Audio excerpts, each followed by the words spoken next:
turned it over, and back the other way comes McDavid. McDavid comes in, goal!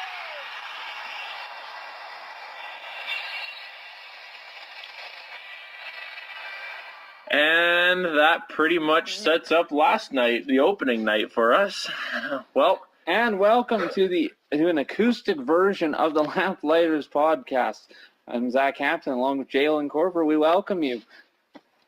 Yeah, just a little bit of a different show this week. Trying something a little different with Lauren being away, and some technical difficulties.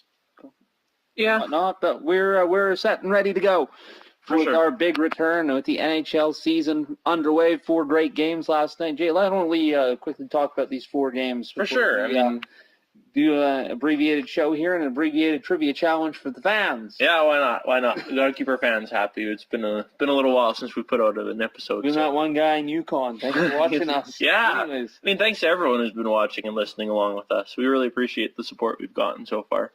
Yeah, we most certainly do. I mean, maybe we haven't lived up to expectations with a lot of postings recently, but I mean, with all 3 of us in school, it's been a little difficult, so. Well, that's why we're here now. Yeah. Make up for that, and away we go. We had 4 games on the NHL slate last night. Obviously, we had the first big goal of the season, scored by Nazem Kadri in Toronto's romping of Winnipeg, 7-2 last night. Jay, what'd you think of the game? That was an interesting game. I thought Winnipeg was going to put up a little more of a fight than that. Just getting pounded Toronto 7-2 in their first game. I thought Toronto would be decent this year, but coming out flying like that in your first game, that's pretty good. I'm disappointed personally. Austin Matthews couldn't score 4 goals again this year. Couldn't make it 5 either. Disappoints. Only 3 points. Oh, man. He's losing his touch. He's going to be down to 1 point next year. Give him time. But Winnipeg got to be really disappointing. Yeah, definitely. Paul Maurice inching towards becoming the losingest coach in NHL history. Is like 8 losses away or something. Oh, really? He's going to hit it this year. It's definitely not the start you wanted for your new goalie, Steve Mason, there either. You got the yank. Right away in the third period there. So, not the start they wanted. Connor Hellebuck obviously came in. Yeah, it came in and the game. Let in 1 goal, I believe. It was 6. It was 6-1 or whatever. Mason let in 6 goals. That's when he 3 goals in a minute and a half. Then in the first. That's got 2 and. It's tough showing for them. Meanwhile, we jump over to San Jose, and we had the big game there between the Flyers and the Sharks. Probably the most boring matchup of the 4 on opening night. Yeah, not much for storylines. Flyers win 5-3, but Nolan Patrick, no points for him. Wayne Simmons picks up a hat trick, though. Yeah, for sure. And definitely, again, not the start that San Jose wanted, maybe, but they kept around, and it'll be an interesting season for them as they're aging and seeing how they do this year in the division. Right. Yeah, it was not the start San Jose was hoping for. And who else didn't have a start they were hoping for was the Pittsburgh Penguins with their banner raising ceremony against the St. Louis Blues. Unfortunately, it didn't quite turn out for them last night either. No, it's definitely not the night you want on your banner raising for the Stanley Cup, for sure. 5-4 loss to the Blues there. Sidney Crosby scored a goal, though. Yeah, good start for him. But who might have had a better start, Jay? Might be his counterpart in the West. Would you happen to have any thoughts on that? What's his name? Connor McDougal or McDonald? No. McDavid. That's it. Connor McDavid. What? He only had As if I don't need to hear enough about him, because I hear enough about him on all the sports highlight shows and during the whole broadcast last night. It's all you hear. And it's funny, I'd never heard of the guy before 20 minutes ago. Really? Actually, I hadn't heard of him until we played that clip off the top of the show. The natural hat trick last night for Connor McDavid. Obviously, a big game for him. Got a breakaway 30 seconds into the game, and as a Flames fan, Jay, you've got to be sitting there and just wondering what the heck is going on. Yeah, it doesn't help when you start your third line right away, and then they ice it 10 seconds into the game, and of course, because McClellan has home ice advantage, he puts out the McDavid line right away against him, and look at that, he uses his speed against him. Largely unfortunate for Flames fans out there, and obviously that second goal will be in the running for goal of the year already. It was nice. I wouldn't call it that nice. The way everyone's been fawning over it, though, you would have to think. When you only have one night of NHL highlights, I mean, that's going to be up there already. I'm thinking back to Leafs Nation after last year when Matthews undressed Carlson. That was still a beautiful goal. Love that goal. I try not to think about it. Of course not. Media keeps telling me too much about this Matthews guy. See? Yeah, we share something to like here, buddy. Oh, you know. How'd you view Mike Smith playing last night for the Flames, though? Yeah, it was good. He definitely was my biggest worry going into the game. For sure. Biggest question mark going into the season was our goaltending this year, and I was a little skeptical at first, of course, of Smith coming in. But I thought he played well last night. The first McDavid goal, he had no chance on it. Came right across to McDavid in the crease there, and he scored it. Defense was sleeping there. And the second goal, of course, as we all know, McDavid comes flying in at 40.1 kilometers per hour. Sorry, 40.9. Was it? 40.9. 40.9 kilometers per hour. Just blistering. Keep him out of the school zones, kid. Yeah, pretty much. Give him a ticket out there. Yeah, I mean, not really a chance on that one. And then, of course, the third goal, he wasn't even in the net. So I thought he had a pretty good game last night. Definitely made me feel a little more comfortable about that. We just need to get everyone else figured out now. Well, you know, we'll see how it ends up unfolding. But yeah. One of the things now, the Flames do have some good news coming down the pipeline as they managed to ink the elusive Jaromir Jagr to a 1-year deal and introduced him to the team yesterday. Yeah, it was pretty cool to see. What's it like seeing him in Flames threads? It still blows my mind that the number 2 scorer in league history is a member of the Calgary Flames now. I mean, yes, he's way past his prime now, but just seeing that name on the back of a Flames jersey is mind-blowing. It's so cool to see. It's definitely like, I'm this close to going out and buying a Jagr jersey already. He hasn't even played a game yet. Even if he came out there and played 81 games and got no points, would you still be happy about it? Still would be happy about that. You know, I think the leadership that he provides to the team already, especially to a guy like Sam Bennett that'll be on his line, on the third line, that'll be invaluable to that kid. He needs a bounce-back season this year, and I think having a proven goal scorer like Jagr, and like he's basically like a coach out there. He's an on-ice coach, and he'll do so good for Bennett out there. Oh, he will be able to provide a lot that Flames club needs, that a true elder statesman in the locker room anymore. For sure. Interesting that they go out and get Jagr as opposed to their beloved Jerome McGinley as well. Yeah, he hasn't signed anywhere yet either, has he? No, and you would have thought that if Calgary was bidding on an aging winger, that perhaps would have been. Yeah, I think we've moved past him, though. I think it's. I think the McGinley years are behind us, and I feel like maybe there was a mutual thing where we didn't really want him back, moving on, and I don't know if he really wanted to come back either. So, but I think that's okay. Side note, I think I need to brag here for a second. Did I not call the Jagr signing like a couple months ago already? Well, people have to go back to the footage and take a look. I don't know if we can tell the viewers. If you want to know if Jalen called it, then take a look back. I can reassure you guys, I called that a couple months ago. It was just too perfect of a signing. It was match made in heaven. I still think that he would have done well with McDavid and Edmonton. No. Just stop. Don't need to hear any more of his name, although I'm going to hear it a lot tonight. McDavid. 3 different times on the PA system last night, and that's not including the 3-star selection. Might as well name him star 1, 2, and 3. 3 was his lucky number last night, AJ. Might as well just hand him all the awards for the season already, too. Oh, I'm sure we could. But speaking of awards, let's start taking a look and make some predictions for this year. Yeah, why not? Let's do that. Who do you think our division winners are going to be? Obviously, in the Pacific there, I'm liking the way McDavid and his Oilers look. You know what? It's been one game. That's as much as it sucks. I'm looking from a Flames perspective as well. It's one game. They'll come around, and the true Oilers will come around as well. Well, you know, even Callum Talbot doesn't look like last year was a flash in the pan. Looked pretty good last night. He had, 2 legit scoring chances against him? Let's be honest here. Clouded by the bias. But anyways. I think he had a few muffins tossed at him last night. I don't think he had too hard. Well, that speaks volumes about the Flames. Well, anyways. Like I said, wasn't the best game last night.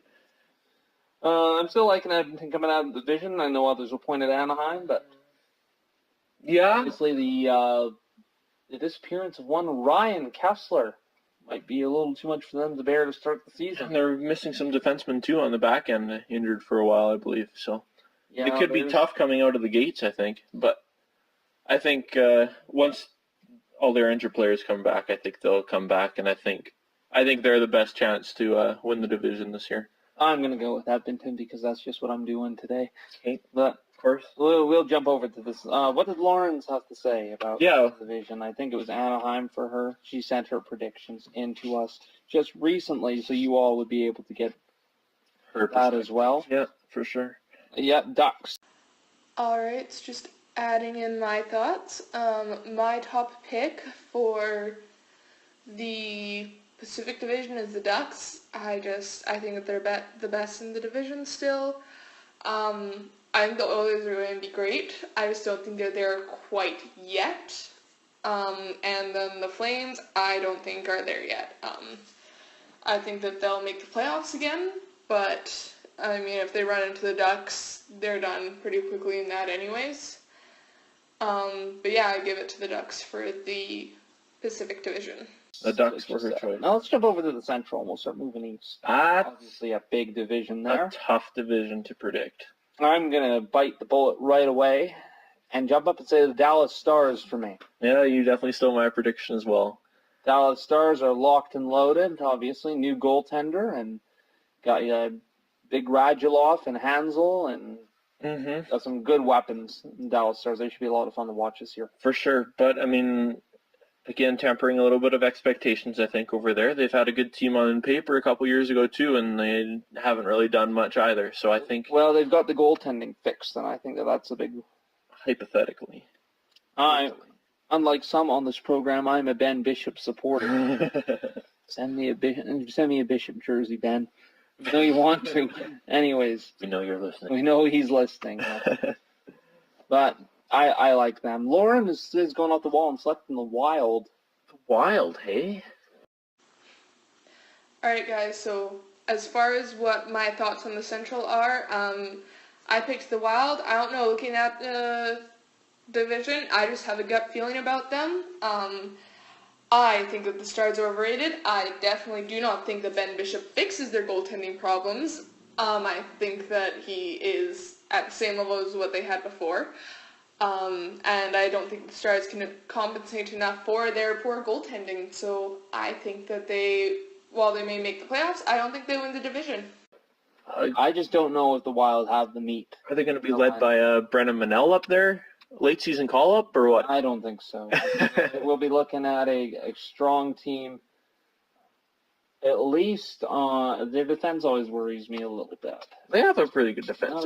They're young. Suter and Brodin, I mean, they're leading the way. Dumba, I'm surprised they didn't lose him in the expansion draft this year, but I don't know if Minnesota wouldn't even be my second choice. That would have to be Nashville, of course. Yeah, I would agree with you on that one, Nashville. Ryan Ellis's injury, taking him out till, January, is going to... Yeah, that's a long ways to be out, and that's a big blow for them. Chicago, I mean, is always a dark horse. I mean, yeah, they lost a lot, but they gained a lot, or some players back too, I think. And if they can succeed like they did once in Chicago uniforms, I think they'll be okay. X factor for Chicago, in my opinion, is Patrick Sharp. Can he return to form, especially on the sweet contract they have him on? If he can and be a top six forward, then all of a sudden Chicago might be looking to be a bit of a dark horse, and that's weird to call Chicago a dark horse. Yeah. St. Louis can't be ruled out, of course, either. Yeah. A good performance last night. A lot of people are predicting them to make the Cup Finals, too. I was reading some predictions yesterday. Yeah, they're one of the two teams I feel might be a little overhyped for the Stanley Cup Final, but we'll be getting to the second team here in just a little bit as well. Obviously, if anybody selects Colorado this year, then need the head scene too. How long do you think it takes before Duchesne is in a new uniform? At this rate, it could be the whole season. Depends when Sakic decides to let up on his what he wants. Yeah. Now, either if he comes out flying this year, would you trade him or hold on to him?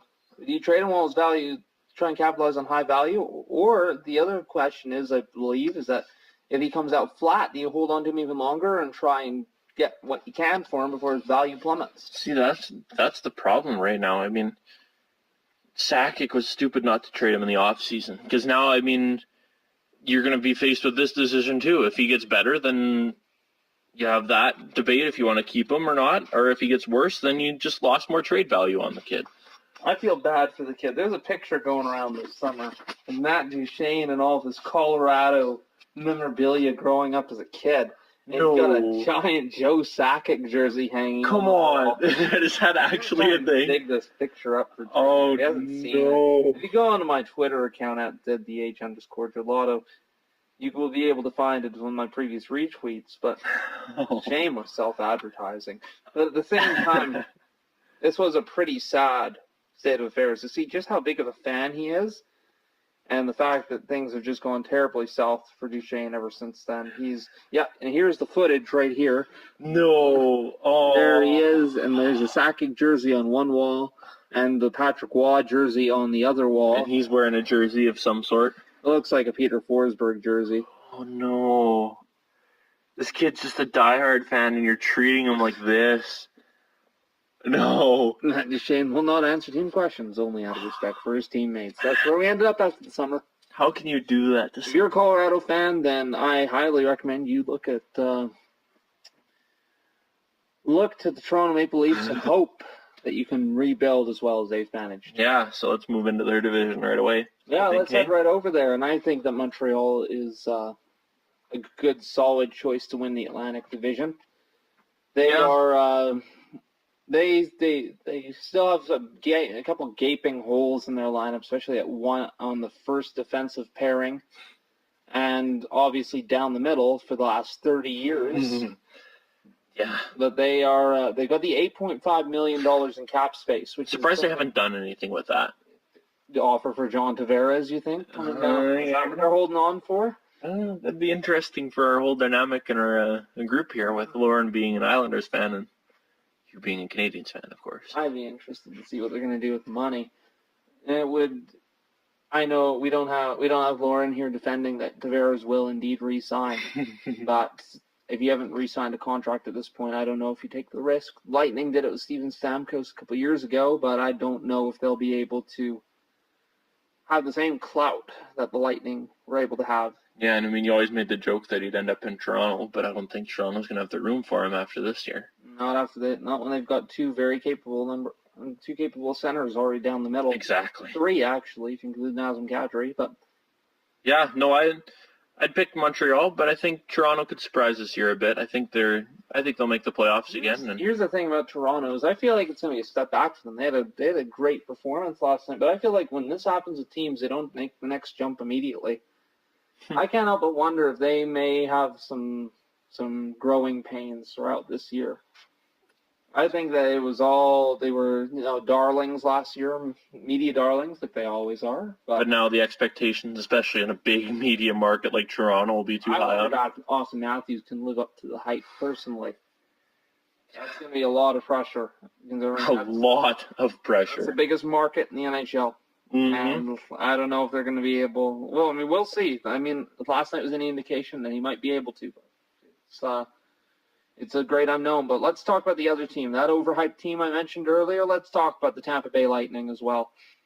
I am not on the Lightning bandwagon. You never have been. People know that I didn't think very highly of the so-called triplets a long time ago. I told you, Jay. Tyler Johnson was going to be a flash in the pan. He wasn't going to be the real thing. He's solid, but he's not elite. No, and they were all putting up 70 points. He doesn't Trust me, as his fantasy owner last year, I know. Of course. Nikita Kucherov seems to be the real deal, though. Oh yeah, that's why I picked him in the fantasy pool this year. All right, that's enough of that.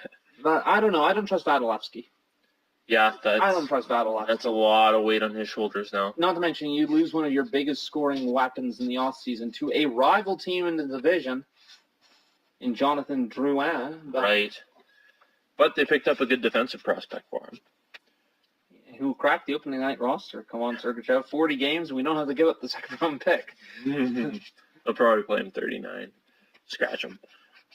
That'd be awful. That'd be just like the NBA player put a clause in his contract for 3-point shooting percentage. Yeah. And he was over it with 3 games to go and didn't take another 3-point shot. I think we need to talk more about NBA. We need to fill our quota this week, right? Steph Curry. Yeah, but Westbrook, though. Oh, yeah. OKC repping. There you go. My Thunder are living up to the hype. I'm loving what they are doing. You know, Paul George, Carmelo Anthony, and Westbrook 5-year contract. Signed on Kevin Durant's birthday. That's a lot of big players out there. He was trolling, and I'm going to get my Westbrook jersey here. Yeah? Soon. You get that too? Nice. Well, of course. I mean, he's the epitome of loyalty. That's what Loud City is all about. Anyways. There we go. We filled our NBA quota for this week. And that is for that guy back in the Yukon who said that's his favorite part of the show. Oh, really? Yeah. Oh, there we go. Lauren, by the way, says Montreal for the division as well. Okay. Yeah. But once again, I still think, like everybody says, Montreal relies a lot on Carey Price and how he does this year. They have a great goalie. Yeah, no, that's fair. No, I'm just saying, if he goes down, we might be a little worried over there. People have said that every year for the past couple of years since that horrifying injury season a couple of years back.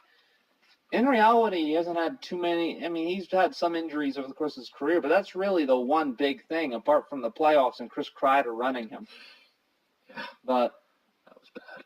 Yeah, I mean, there's not much you can do about that, though. You can't really call somebody injury-prone when you look at that. But this year's make it or break it for him. Yeah. Said that in the 13-14 year. Said the Olympics would be make it or break it. He did well. Let's see how he does this year, although he won't be at the Olympics this time around. Anyways, that's a sore point. So as the boys said, for the Atlantic Division, I have chosen the Habs, same as them. I went with the Habs just because I think they're the best in a very weak division. Quite frankly, I don't think that they're that great. I think they're going to fail out of the playoffs again. And while I'm not saying that Carey Price is injury-prone, the reality is in this sport, you can get injured at any point in time. And their team is not strong enough that if Carey Price goes out, they can continue to win. So, my expectation is, yes, if Carey Price is healthy, they can win their division and go out of the playoffs again. However, if Carey Price is injured at all, they will crash and burn, as we've seen the Habs do, because their entire strategy is based around having a strong goalie, rather than having a strong team with a great goalie as their backup. To the Metropolitan. Yeah. Oh, man, that's a tough one to predict as well. I think you've got to go, for me, it takes a little bit of a gutsy decision. All my choices have been a little gutsy so far. So let's go not with Washington. Let's not go with Pittsburgh. And let's go for my homeboy, John Tortorella, and the Columbus Blue Jackets. Columbus. Good choice. You know, I think they're out to prove that last year wasn't a fluke. And I think that with the addition of our Terry Panarin, he's going to add some scoring flair. And, you know, I think that they'll do extremely well. Mm-hmm. I would like to add the caveat that, yeah, maybe I want to see them win the division, but if I had to lay money down on a team to win it, I'd probably still say Pittsburgh. Yeah, I think so too. They lost a lot of people though. Benino, Fleury, exactly. Also, players are older, but they still got the big parts. That's true. And you know, healthy Chris Letang would go a long way for them this year. Just gonna bring him up. Yeah, I'd probably go with them as well. Washington always seems to be good. Washington will be fine. They'll make the playoffs. Yeah. I will pick my dark horse team out of this division, though, out of all teams. It's not. First of all, just before we go, Lauren, yes, locked in, I believe, with Pittsburgh. Let's just go. Yeah, I'm pretty sure it's Pittsburgh. Or Washington. Caps. Okay. Oh, it was Washington. For my final prediction, I went with the Caps in the Metropolitan Division. I think that right now they're still the strongest regular season team out of the division. Again, I'm not convinced that Columbus is the real deal. So my money isn't on them. I completely disagree with Zach, actually. So I'm going to go with the Caps. I think that they will continued to be dominant in the regular season. I don't think that much has changed yet. Ovechkin is still there. They still have Holtby. And they have a team that can survive without their goaltender, unlike the Habs. So even if Holtby is hurt for a little while, I think they can pick up that slack and continue to succeed. And again, Pittsburgh, I think that the past 3 years, I don't think they're going to manage to win the division. And they may make the playoffs, but I think that they'll have slowed their roll this year a little bit. Yeah, so the dark horse team, obviously there is the big dark horse everybody's picking from around the league is Carolina. Jay, are you on That's where I was going, yeah. Bandwagon? Yeah, they could be good this year, I think. And maybe this is finally the year they come around. And got one name for you, Jakub Slavin. Watch out for him on the defense there. He's signed a big contract this summer. Everyone's looking at him to perhaps become a big name. Even though you may never have heard of him. Look him up, Jakub Slavin. For sure, and they got Darling and it's their goaltender this year. Well, he's the big X factor. If Darling comes up big, then, it's there'll be good things for them. But if he doesn't, then, they could be right back to square one. Cam Ward having come back in the saves a day. I think that Lauren's locked in Carolina as well. Also suggests the Islanders, of course. So, like the guys, I went with Carolina for my dark horse. I think that they have a lot of potential to be great. It's just a matter of if they can put it together. But at the same time, I think they've had the potential to get there for years and years. So I'm slightly concerned about whether or not they'll actually finally be able to do it. Also, I went with the Islanders as a secondary one, if you can consider them to be a dark horse. I personally don't, but I'm aware of what the rest of the league thinks. And going into the fact that I know at some point the boys talk about the Tavares signing. If you look back, most first overall picks stick with their team. I don't think there's anything wrong with him waiting out to see where it's going to go. But right now, I think that he'll re-sign.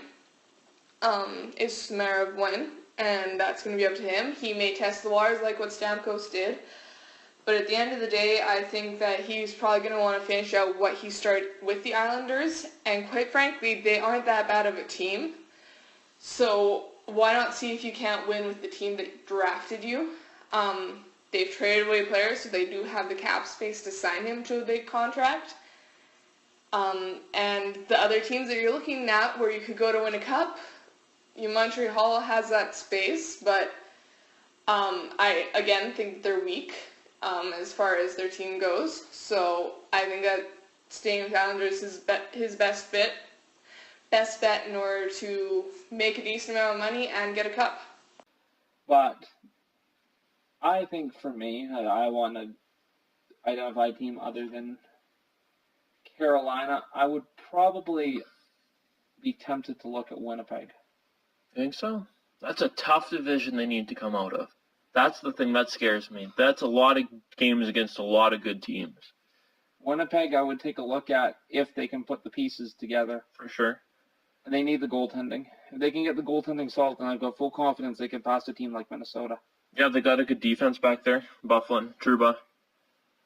Yeah. A lot of good young forwards on that team. Ehlers and Line and Scheifele, who's top 10 forward in the game. Wow. Yeah. So, I mean, if they can dust ourselves off from last night and get rolling, I like Winnipeg. I think that another team that might need a quick little look is they probably won't make the playoffs, but we're pointing out that the Buffalo Sabres might be on the rise this year as well, too. Yeah, they're finally coming out of a rebuild a bit there. Finally getting some pieces there. Jack Eichel signed for a nice 8 years, $80 million deal. That's a lot of money for the kid. I wouldn't pay him that much, but that's just me. That's a little overpay. But, I mean... Would have tried for a smaller bridge contract, but, they must be banking on big things for Jack. So... Yeah, I think that pretty much sums up our little round the divisions there. Any other little quick hits we want to take around the NHL? Well, the scoring race. Who do you like? Okay. McDavid. You have to go with McDavid. him. Kid is nuts. How fast he goes. Yager even said today in an interview he wouldn't be surprised if McDavid hits 100 goals one year. I wouldn't put that out of the question. The kid has speed. I would. I think he'll hit 60 for sure. I think this could be his 60 year this year. I wouldn't count 80 out. I bet he almost scores at a goal per game rate. If he scores at a goal per game rate in this current NHL, then it's got to be more impressive than Gretzky's 92 in 81-82. Well, at this rate, he's gonna beat Gretzky's record of 50 and 39 for 39. Gretzky. So, which would be a nuts record to beat. One that's pretty much untouchable. But if anybody could do it in this day and age, 50 and 39, eh? Is that Gretzky's most untouchable record? That's good to. Well, other than his points, no one's going to ever beat his points. No one's going to ever beat his points. I don't know. You know what was?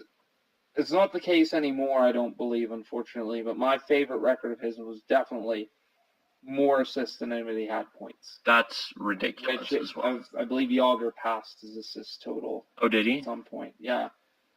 I think he did. Let me just take a quick look. I want to say no. But yeah, I mean, McDavid has to be a pretty obvious choice for scoring leader. I mean, Crosby could be up there. Scheifele's been real good. If he puts up a real good season, he can put up a lot of points. You never count out Patrick Kane. Okay, so Yager currently has 1914. Yeah. Oh, no.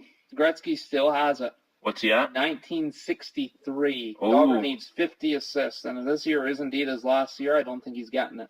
That is my favorite. 50 assists. That's not even points. That's 50 assists, right? Yeah. Or no, it's 50 points for Yager, right? 50 points. Yeah. So it could come close. In a way, I kind of hope he doesn't beat it. 53, I think, is the number. I just want Yager to get 50, 60 games in this year, so he sets the record for the all-time career games played. I think that'd be pretty cool. 63 to 1914. 49 points. That's what he got last year? No, that's what he needs. Oh. 49 to tie, 50 to break. I guess depends when he comes back into the lineup and how soon he's back into game speed, I guess. We're going to have to wait and see, I guess. Indeed, it's true. And your Stanley Cup final prediction? Oh, yes. That's a tough one. Lauren locking in with Nashville, but she doesn't give the finalist. Oh. Nashville for the win. So, since Zach decided to completely ignore my prediction for the Stanley Cup final, my predicted final is the Tampa Bay Lightning and the Nashville Predators, with the Predators winning. I just think that Tampa has the capability to come out of the East. I know Zach thinks they're overrated. I would disagree. I think that the Caps are going to run into Pittsburgh again, and the Caps always fail against Pittsburgh in the playoffs. I don't think the Pittsburgh will make the final for a third year in a row. I still think that the Habs are going to crash and burn out of the playoffs because that's what the Habs do. So Tampa, for me, seems to be the best choice out of the East. Nashville, I've liked Nashville for a while now. I think Jose Saros, with another year of experience coming in behind Pekka Rinne, that's going to be a really great goalie tandem. While Zach doesn't like the whole goalie tandem, two-goalie system, I think you actually saw in Pittsburgh this last season that kind of worked, with Marc-Andre Fleury getting Pittsburgh as deep as he did, and then with Matt Murray coming in again at the end to finish out and get the cup. I think that, like I said, Rinne and Saros have a really good potential to get the Preds there. I personally don't think that they've lost that much over the offseason. Yeah, they lost James Neal, but they have some great players that are coming up through the system, and him being gone can actually just open up their potential to do better. Ryan Ellis may be out, but Nashville, I think, has one of the deepest defensive cores in the league, so while that sucks, I think that they can compensate for that for the time being. So, I mean, they're my choice again. I was fully behind them last year. From the start of the year, I thought they were going to do great when everyone thought they would do poorly. So I'm going to stick with them again this year. Which I heartily disagree. Yeah, I don't know if they're going to make it this year. It's tough to say. Very tough to say. What the heck? I'll say Edmonton. You're just getting all on my nerves tonight, hey? Of course. I'll say Edmonton. I think they can take any team in the Central. I'm going to go with Dallas as my team from the West. The only thing that may worry me is a little bit of playoff experience, but they've never done well in the playoffs. But I think they have the team this year to probably go. And from the East? From the East, it's hard not to root against Pittsburgh. Yeah. I don't see a three-peat. You don't think the three-peat? I don't see a three-peat, no. East is open this year. East is really open this year. It's always open, but I'm going to appease you here, Zach. I think I'm going to say Montreal. Because you've done that, I also feel the need to... Because you weren't going to unless I did. I think that another good choice for that would be they've earned me every year, but I'll say Washington one last time. That's fair. They got to get past Pittsburgh in the playoffs, so that's the I'll thing. bet Pittsburgh gets upset by Columbus early on. Okay. That's fair. But no, in a theoretical, I would take the East team and any team. I don't think McDavid's winning the cup this year, so I'd either take Montreal or Washington. Okay. My heart says Montreal, but I will give Washington one last chance, even though everyone's jumped off the bandwagon as well. Okay, that's very fair. Very fair. What would you say your Montreal-Dallas final? Yeah, I think that's my final, and I think Montreal takes it. You're welcome, Zach. I appreciate this very much. And let's move as we look to wrap up this little early edition. Let's do a couple of our favorite. I want to bring up a point first here, quick. Right. I think an interesting signing the other day was Vegas claiming Malcolm Subban off of waivers. We can discuss this. I think that was a very interesting pick. Of course, back when we did our expansion draft walk-up, Everybody took Malcolm Subban. I picked Malcolm Subban as the pick from Boston, so I thought they were going to take him. They didn't, and now they took him. Now that he went on waivers, and they're put Picard on waivers. I thought that was kind of interesting. From everything I've heard from following the Vegas Twitter account, which is great if you haven't done that yet, best Twitter account in the NHL. What is it, at Vegas Golden Knights? Or just Golden Knights? At Golden Knights, okay. Okay. Just like following them over the summer and the work that they've put in, or that he's put in for the community. And I mean, he did that whole design the mask for Picard thing for the season, and fans got to design a mask for him to wear. And now they go and treat him like that without him even playing a game. I feel a little bad for the guy, to be honest. It is extremely touched. Is it extremely touched? No. It is extremely tough. You know, this industry, because they don't wait around for you.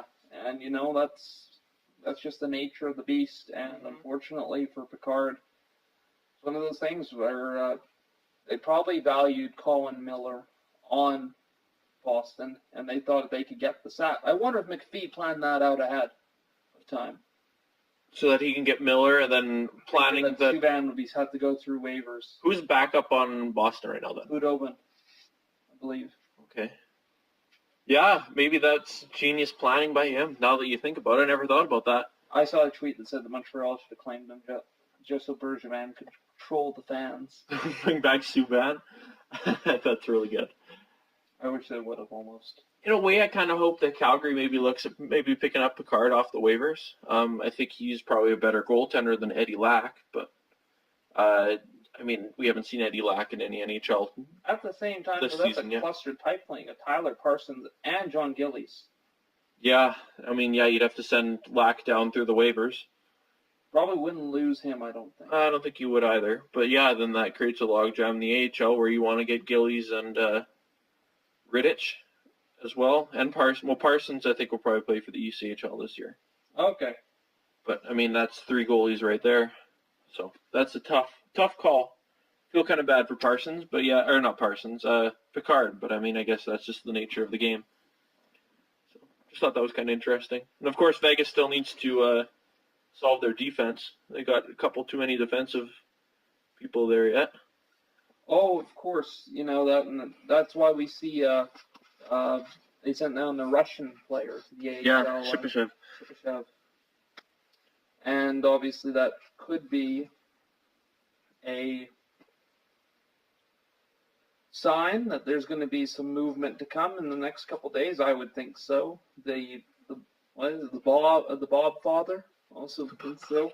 Yeah, I think something's got to happen here right away. I would most certainly agree. Now there's some trivia before we let's wrap her up here. Love it, and we'll still do it, even though I'll just be asking you questions. Just asking me questions just so I can make a fool of myself on my own. No Ottawa Senators, I don't think, this time around, because the Austin Matthews question they scratched beforehand, which was against the Ottawa Senators. I probably would have gotten that one. All right, so let's go back to 2016 and beg a question about the opening night. Okay. 2015, my mistake. 2016 was Austin Matthews. Okay. 2015, October 8th, 2015. This player is American-born star, spurred a comeback for his team against the Colorado Avalanche. His team trailed 4-1 with less than 15 minutes remaining before he scored his second and third goals, along with one each by two of his other teammates, and a 5:07 span for him and his team to win their game against Colorado. It was an American-born star. This American-born star played against Colorado last year. It was a hat trick for him in that game. His team wins 5-4 over Colorado. Patrick Kane. Incorrect. Zach Parise. Yeah, I don't think I would have gotten that. Let's try again. Let's try another one. Okay, I got to get one here. I got to get at least one. Okay, let me read through here. This player, in his first NHL game, scored a hat trick in his debut. That was was only accomplished by three other players before Austin Matthews was the fifth. I just saw this yesterday, too, who it was. This New York Ranger. Not saying if he's still with the Rangers or not. Was it Zuccarello? It was not, unfortunately. Okay, let me have another guess here. Can you say what year it was? How long ago this was? 2010. This player's been around.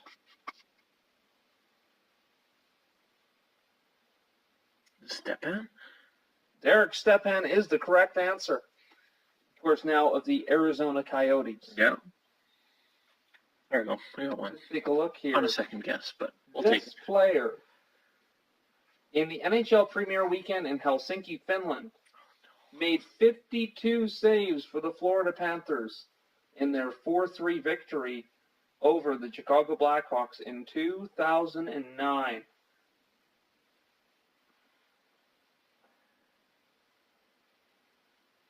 Is that Luongo?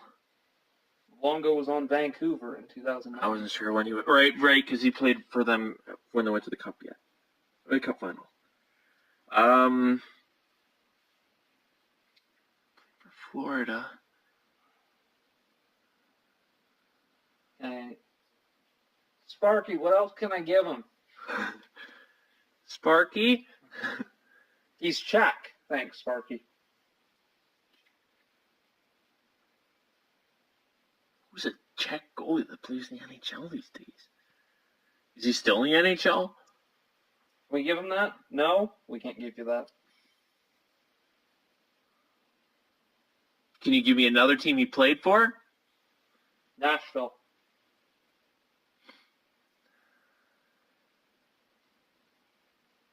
No idea. Pittsburgh. Washington. Montreal, with whom he was originally drafted.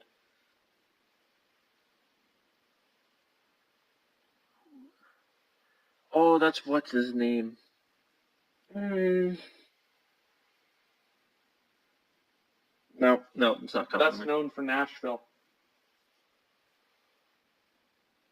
Once took his stick and whacked somebody with it accidentally. Oh, no, what's his name? No, I've seen highlights of that recently. No, not happening. No, give it to me. Oh, no. He was struck by a teammate. Oh, right. Yes, no, that's what happened. He was struck by teammate Keith Ballard in 2009, same season. 2 months later, in a game against the Atlanta Thrashers, just so we can mention that. The Atlanta Thrashers, yeah, no idea. Thomas Vokoun. Vokoun, yeah. Okay. All right, let's mow through one or two more before we're done. Yeah. This player's debut game, 18 years old, for his team, made 46 saves on 48 shots. You know, his team lost 3-0 in his debut game on October 10th, 2003. Well, it has to be Fleury. That is correct. Marc-Andre Fleury. Let's go back in time a little bit further. Oh, no. October 7th, 1995. Boston Bruins and New York Islanders played to a 4-4 tie, but this superstar recorded a hat trick, the 15th of his NHL career. Special for a few reasons. He became the first player in NHL history to have multiple hat tricks in season openers. His previous one came against the Philadelphia Flyers in the previous season. It also turns out to be the final hat trick of his NHL career after he suffered a career-ending injury in the mid-90s. Can you say the first part of that question again? Sorry. Boston Bruins and the New York Islanders played to a 4-4 tie. He recorded a hat trick. He became the first player in NHL history to have multiple hat tricks in a game and season openers over his career, having scored one in the previous season opener. But also it was the final hat trick of his NHL career. So he would suffer a career-ending injury later on in the mid-90s. So who would have played for Boston or the Islanders? Was this going to be a Lauren question? I can't say. If I could, then we would know more. But seeing as I can't, we won't.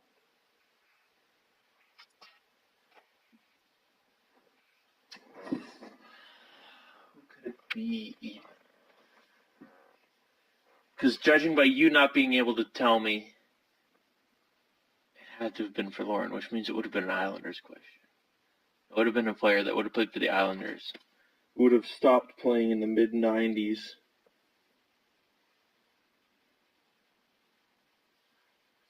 Who would have played for the Islanders in the mid-90s? Oh, my dad's going to know this.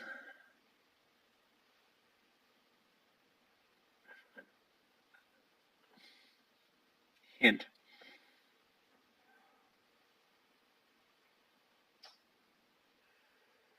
He's opting for the hint, and this would have been Moneyball question. The hint would have been that he played for the Bruins. He played for the Bruins. Okay. What would have been done in the mid-90s? Why am I blanking on that right now? Dude, I was like 6 months old when this happened. He's a well-known player, though. Did he only play for the Bruins? I believe he did. But he's most well known for playing for the Bruins. Obviously. Who would have been What's his only team? Who was done in the 90s? Oh no, he played for second team as well, but he's most well known for the Bruins. Why am I blanking on this right now?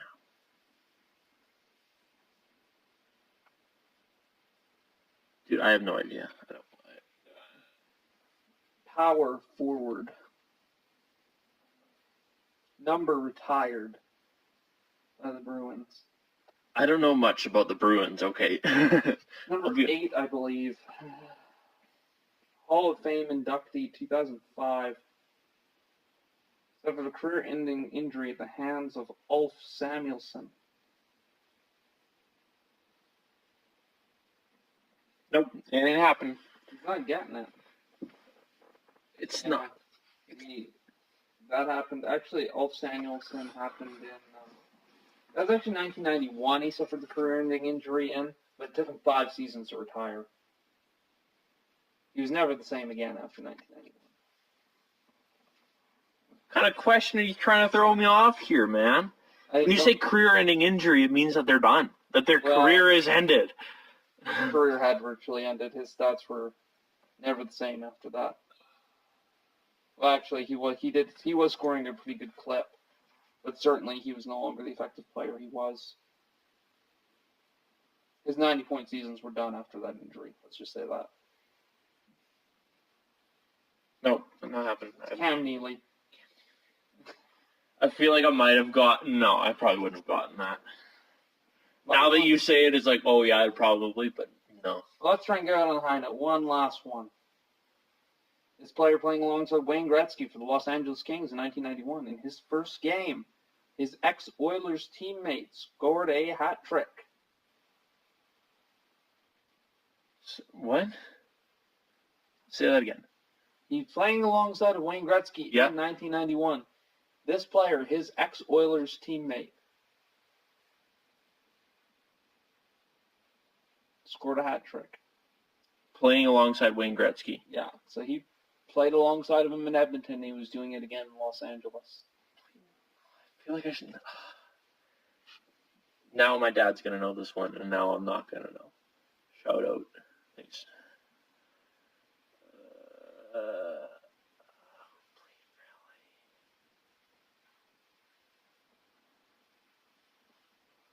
Why am I blanking on this? I should know this. It's you can use process of elimination to pretty much get it, I think. Messi didn't play for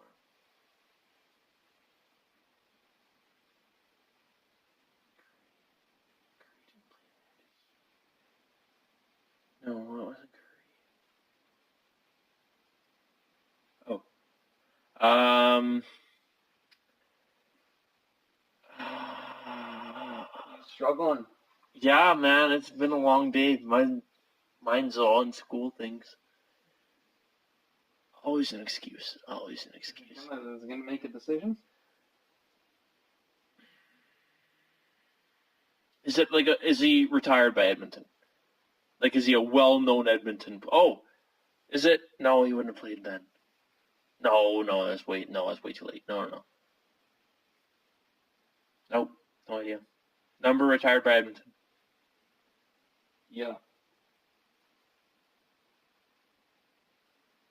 Nope, no idea. You just take a stab at it. Gary Curry. Correct. Okay, I was right. Oh. That was the only name that would have made sense. Okay. Gary Curry played for the Los Angeles. I should have known that.